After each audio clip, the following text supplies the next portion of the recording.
परिचय का अभी तक जो हमने टॉपिक किया था वो कहाँ तक किया था? क्रिया विशेषण तक, जिसमें हम लोगों ने संज्ञा, सर्वनाम, विशेषण, क्रिया विशेषण, क्रिया के बारे में बताया था, कारक के बारे में बताया था, काल के संबंध में। ठीक है, पद परिचय होता क्या है और क्या क्या चीज जो पूछी जा सकती है, एमसीक्यू बेस्ड आपका पेपर आएगी, ये चीज बताई थी। इसके बाद पद परिचय के तहत और क्या आता है ना आपका अव्यय में ही नेक्स्ट जो है हम वो करेंगे समुच्चय बोधक।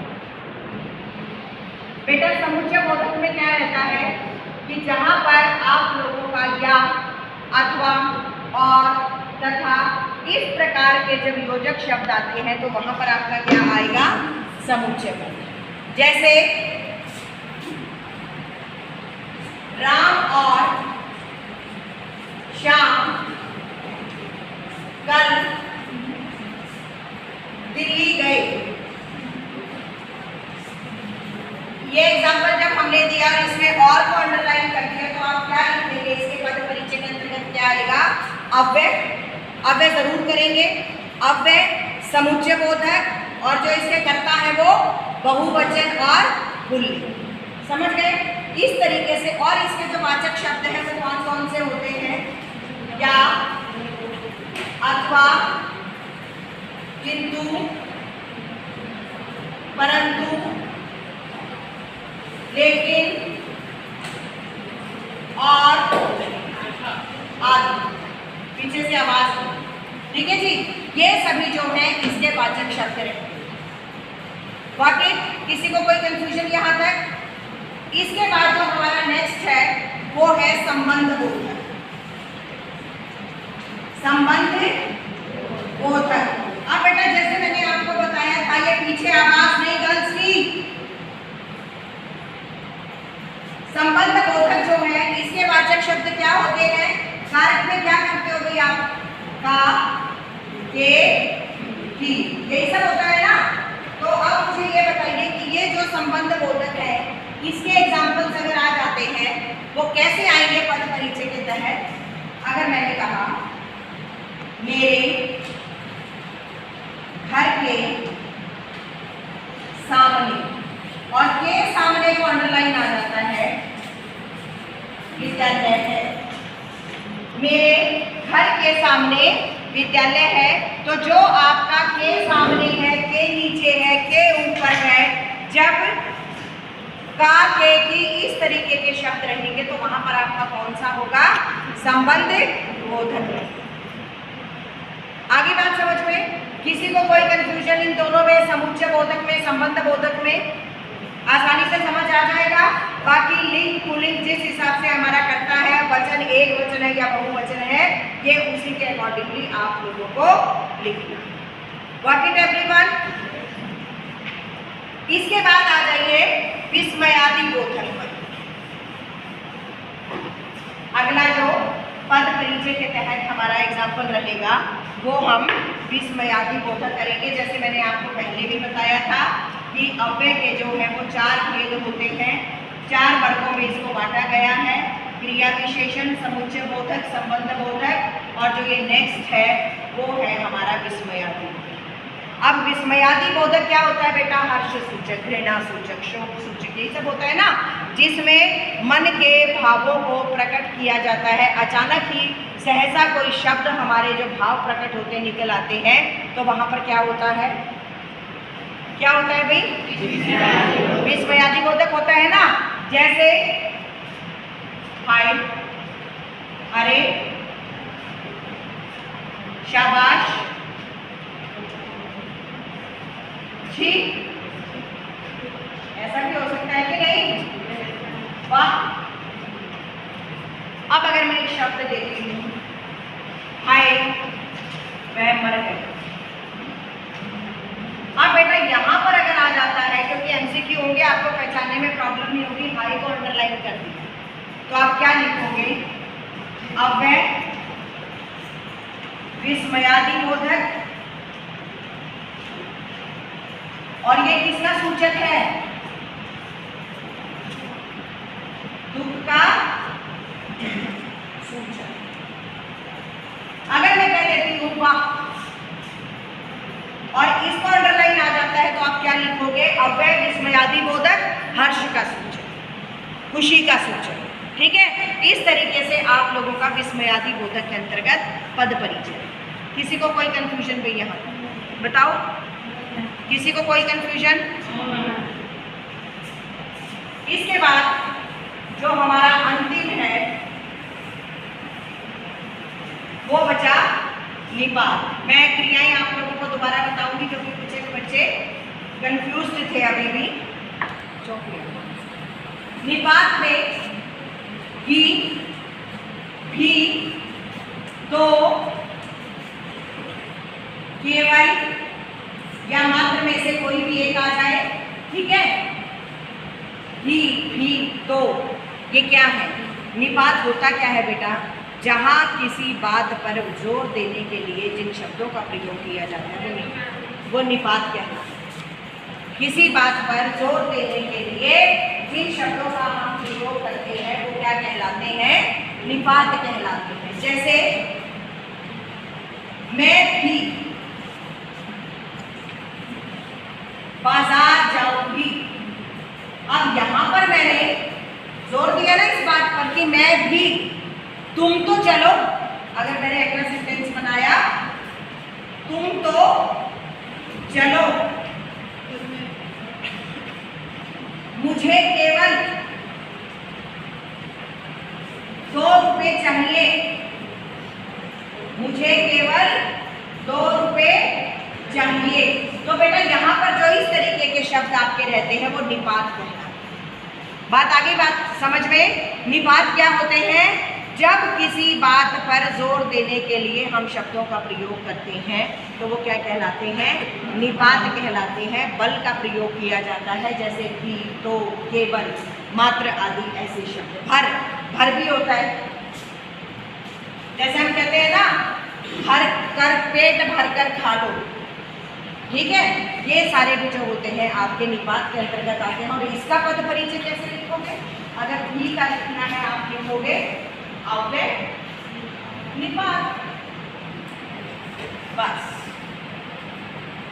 तुम तो चलो अव्यय निपात, केवल तुम तो चलो अव्यय निपात। बाकी एक वचन स्त्रीलिंग पुल्लिंग अगर नीचे एमसीक्यूज में लिखा होगा तो अंडरस्टूड आप आसानी से कर सकते हैं। कुछ गलत या सही?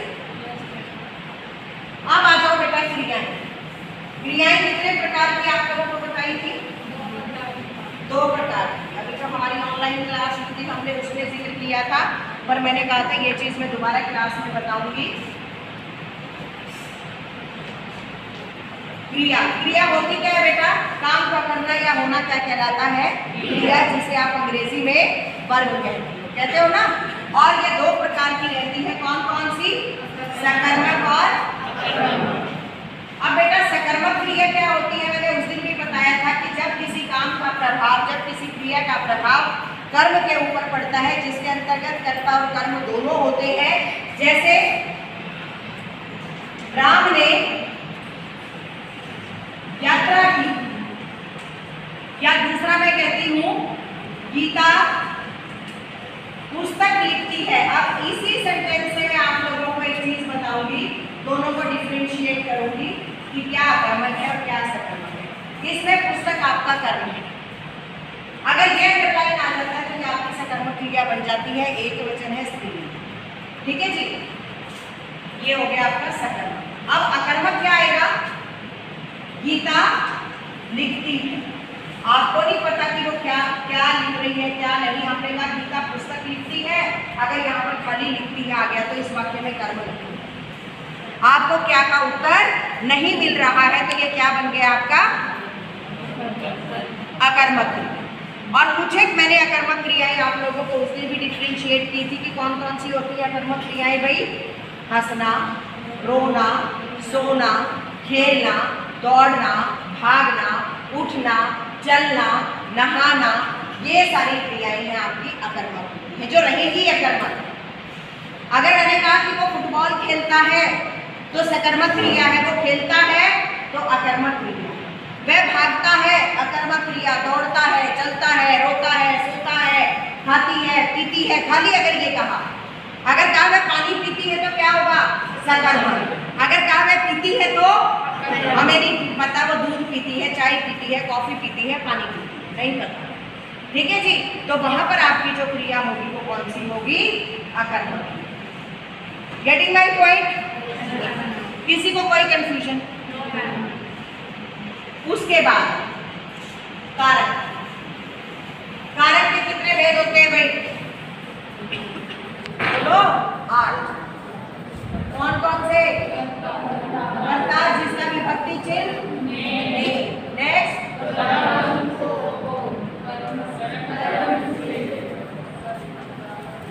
आगे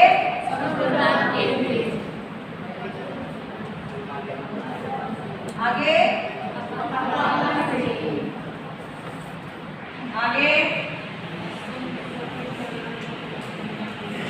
कर्ता ने कर्म को करण से संप्रदान के लिए अपादान से संबद्ध। ये कितने हो गए?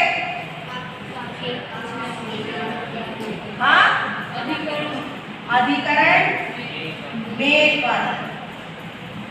अब आपने कहीं संबोधन नहीं आएगा इसमें।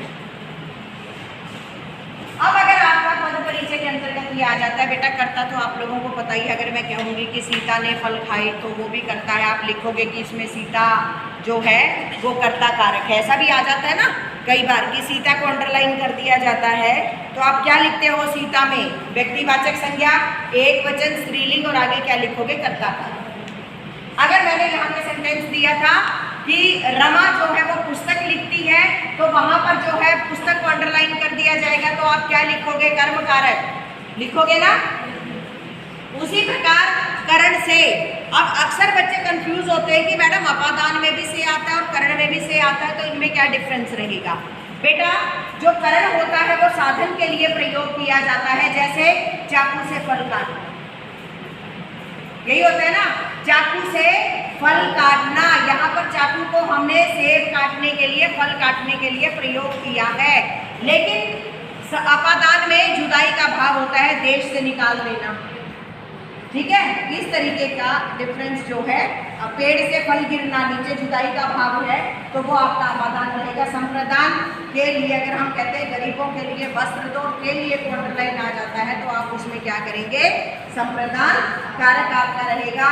और संबंध बोधक का तो आप लोगों को बता ही दिया था कि का के की अगर आ जाता है पुस्तक के नीचे, मेज कुर्सी के पास, उसके घर के पास, उसके नीचे, उसके ऊपर, कहीं पर भी अगर इस तरीके के सेंटेंसेस आते हैं तो वो आप लोगों के संबंध बोधक के अंतर्गत आएंगे। और अधिकरण में पर अगर मैं कहती हूँ कि छत पर सामान पड़ा है, कक्षा में बच्चे बैठे हैं, तो ये आपका अधिकरण कारक के अंतर्गत। किसी को कोई कंफ्यूजन?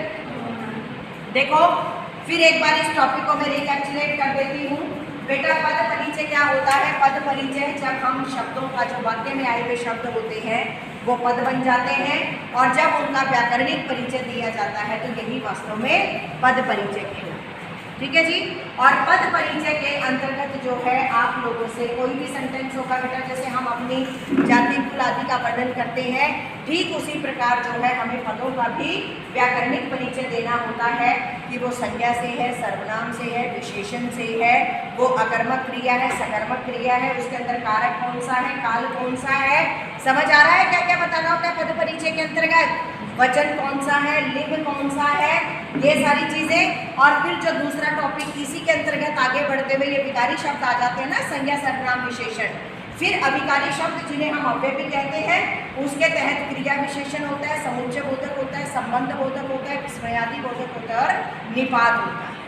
आप लोगों को जब तक इनके भेद नहीं पता होगा, इनकी एक्सप्लेनेशन नहीं पता होगा, जैसे जो चीज़ें करवाई हैं ये आप बार बार इनको रिवाइज करने का प्रयास करें, उसके बिना आप लोगों के लिए ये चीज़ पॉसिबल नहीं होगा। ठीक है, आज आप लोगों को जो है मैं नोट्स डाल दूंगी पद परिचय के, सारे अपनी फेयर नोटबुक्स में आप लोग कर लेंगे। और कल जो है हम व्याकरण का अगला टॉपिक उठाएंगे जो हमारे टर्म 1 के सिलेबस में है, वो कौन सा रहेगा? रस।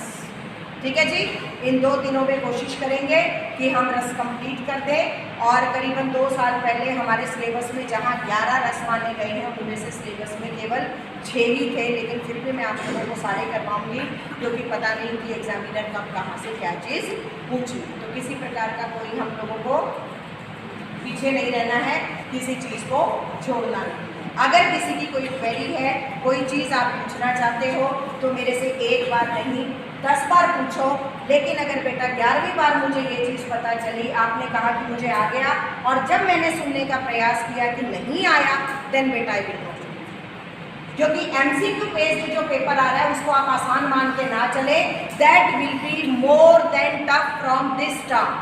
जो अभी तक होते आए हैं उनसे कहीं ज़्यादा टफ वो रहेगा, क्योंकि आपको एक एक लाइन चैप्टर से पढ़नी पड़ेगी।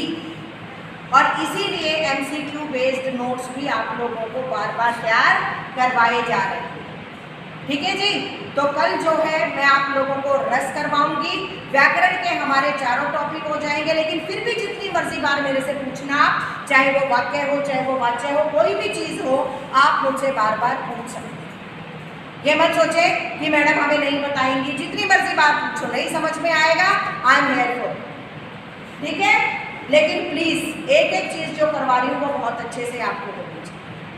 अगर पद परिचय के अंतर्गत किसी को कोई कंफ्यूजन है तो अभी भी आप पूछ सकते हो। पूछो बेटा, you are totally free to ask me. Yes, clear, किसी प्रकार का कोई संशय नहीं। Practice makes a man, practice करते रहे, कोई चीज़ नहीं, मैं भी करवाऊंगी। व्याकरण में हम ऐसा नहीं है कि अभी हम करते जा रहे हैं तो नहीं होगा, हमारे पास समय है। जितना भी टॉपिक अभी तक हुआ है इसकी जब हम रिवीजन करेंगे तो एक एक चीज़ होगी। ठीक है जी, धन्यवाद।